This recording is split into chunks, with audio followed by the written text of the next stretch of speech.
नमस्कार, capital TV देख रहे हैं आप और मैं हूं आपके साथ दिव्या सिंह। ब्रेकिंग नाउ में बड़ी खबर हिमाचल प्रदेश से सामने आ रही है, जहां पूर्व मुख्यमंत्री वीरभद्र सिंह के बेटे विक्रमादित्य ने अपने पद से इस्तीफा दे दिया है। और बड़ी खबर यह भी आ रही है कि और 10 जो कांग्रेस के नेता है वो भी पद से इस्तीफा दे सकते हैं। इस खबर पर अधिक जानकारी के लिए मेरे साथ न्यूज रूम से जुड़े हुए हैं कैपिटल टीवी के editor in chief doctor Manish Kumar. Doctor साहब, क्या लग रहा है, क्या चल रहा है हिमाचल प्रदेश की राजनीति में? ये हिमाचल प्रदेश ही नहीं, ये कांग्रेस पार्टी में क्या चल रहा है।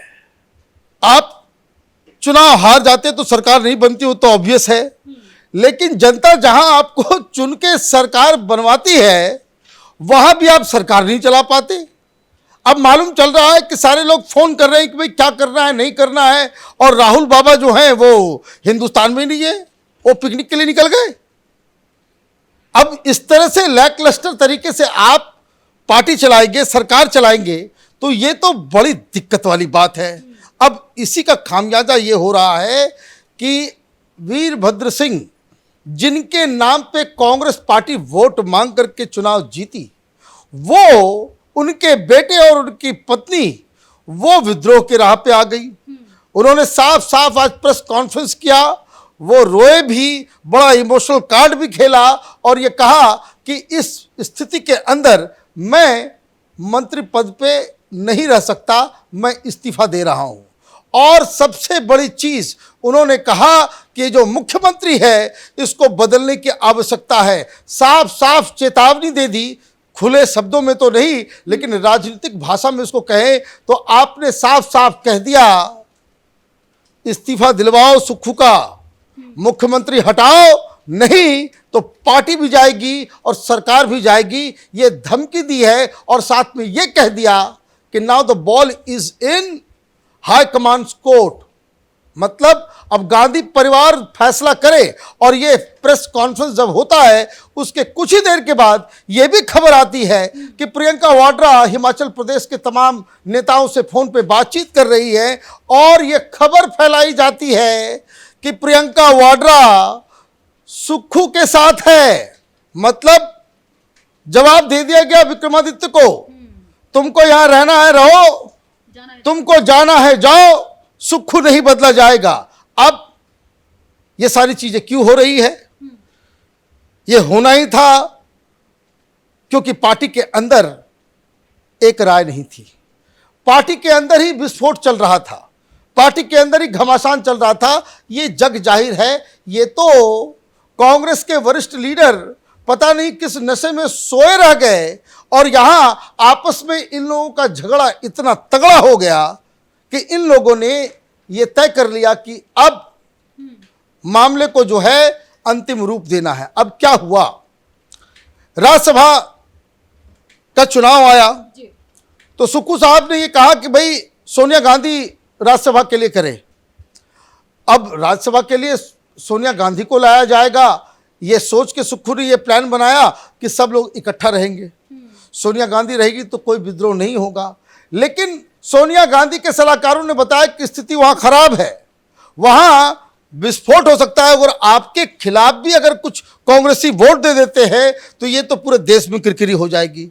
तो सोनिया गांधी भाग के चली गई राजस्थान और यहां खड़ा कर दिया अभिषेक मनु सिंघवी को।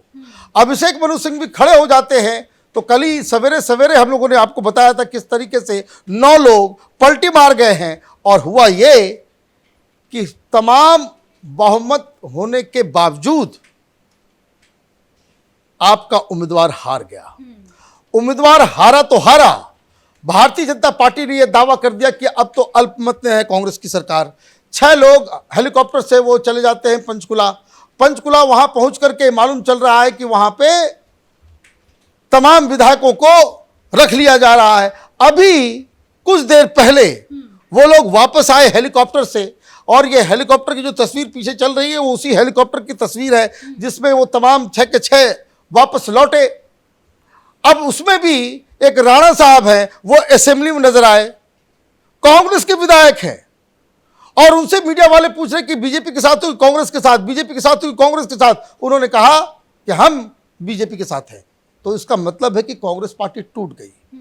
अब ये सारी चीजें हो रही है तो वो सुक्खू को हटाने के लिए एक ऑप्शन है कि सरकार बचानी है कांग्रेस पार्टी को तो सुक्खू का इस्तीफा ले ले, उससे सरकार बच सकती है, कांग्रेस पार्टी बच सकती है। लेकिन दिक्कत क्या है कि अब 1 साल वो मुख्यमंत्री रह गए, बहुत सारे लोग 10-12 हार्डकोर सुक्खू के भी विधायक हैं। अब आप विक्रमादित्य की तरफ जाओगे तो सुक्खू विद्रोह करेगा, सुक्खू की तरफ जाओगे तो विक्रमादित्य और ये लोग विरोध करेंगे। तो ये कांग्रेस पार्टी के लिए दुविधाजनक स्थिति है। लेकिन अभी जो खबर आ रही है कि प्रियंका वाड्रा ने सुक्खू को साथ अपना समर्थन दिखा दिया है, इसकी वजह से अब अभी तक तो जो 6 और 3 9 जो उधर गए, 3 इंडिपेंडेंट हैं, 6 कांग्रेस पार्टी के हैं, वो तो उधर गए तो गए। लेकिन अभी भी बताया जा रहा है कि 10 के आसपास ऐसे विधायक हैं जो वीरभद्र सिंह के परिवार के साथ उनकी संवेदना है।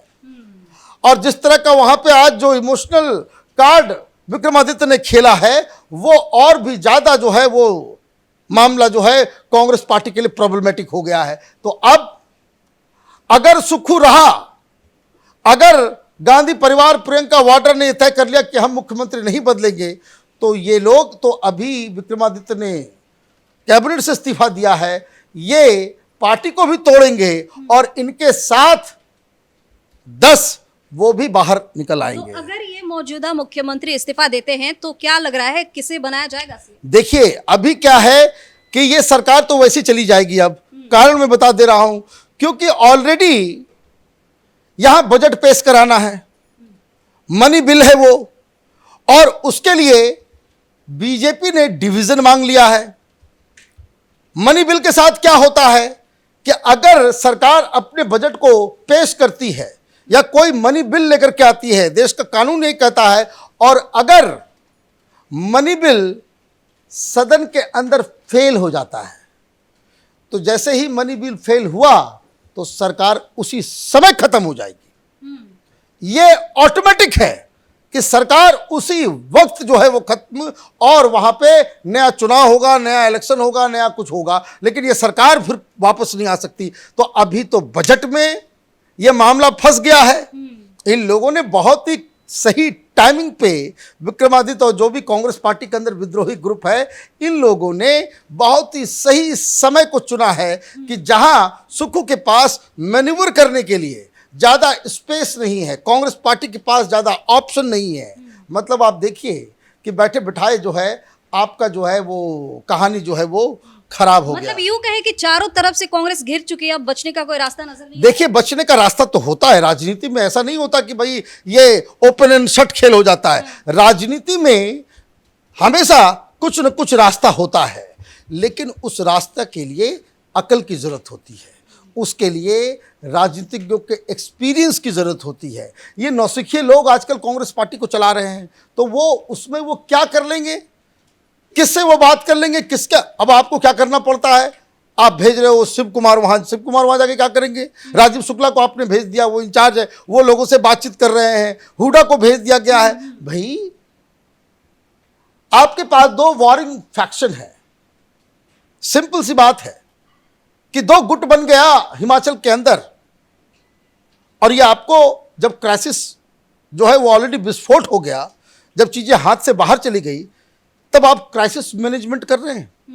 एक्सपीरियंस पॉलिटिशियन तो वही करता है कि भाई क्राइसिस पैदा होने से पहले ही उसको खत्म कर दे। ये शुरुआत से ही ये लग रहा है कि वहां पे 2 धड़ा बन गया है। सुक्खू को लोग लाइन नहीं कर रहे हैं, और एक जो है विक्रमादित्य का खेमा जो है वो उधर तैयार है। 5 मिनट में ये मसला सॉल्व हो सकता है। आपको पहले ही 1 महीना पहले ही जब राज्यसभा का चुनाव होने वाला था, उसके पहले ही दोनों फैक्शन को दिल्ली बुलाती, सोनिया गांधी, राहुल गांधी, प्रियंका वाड्रा सामने में बैठते बोलते बताओ भाई क्या प्रॉब्लम है, बैठ के बातचीत करते, मामला खत्म। और या फिर गांधी परिवार की, सोनिया गांधी की, राहुल गांधी की, प्रियंका वाड्रा की साख ही खत्म हो गई है, या इनकी हिम्मत नहीं पड़ती, या फिर इनका जो इकबाल जो है पार्टी के अंदर, इनकी जो अथॉरिटी है पार्टी के अंदर, वही नेस्तो नाबूद हो चुकी है, तब तो कोई बात और है। अदरवाइज मुझे लग रहा है कि कांग्रेस पार्टी एक बहुत बड़ी मुसीबत में फंस गई है। सरकार बच जाए तो ये कोई करिश्मा ही होगा। बहुत बहुत धन्यवाद डॉक्टर साहब तमाम जानकारी के लिए। तो हिमाचल प्रदेश में एक तरफ जहां राज्यसभा चुनाव के नतीजे ने सबको चौंका दिया, वहीं दूसरी तरफ अब पार्टी में दो फाड़ हो गई है और ये कांग्रेस के लिए हर रोज नई नई मुश्किलें पैदा करती जा रही हैं। अब देखने वाली बात होगी कि कांग्रेस किस सूझबूझ से अपनी पार्टी को वहां पे बचाती है या फिर अपनी सरकार को बचा पाती भी है या नहीं। इस खबर में फिलहाल के लिए इतना ही। देखते रहिए capital TV. Camera person Ravi के साथ मैं दिव्या। नमस्कार।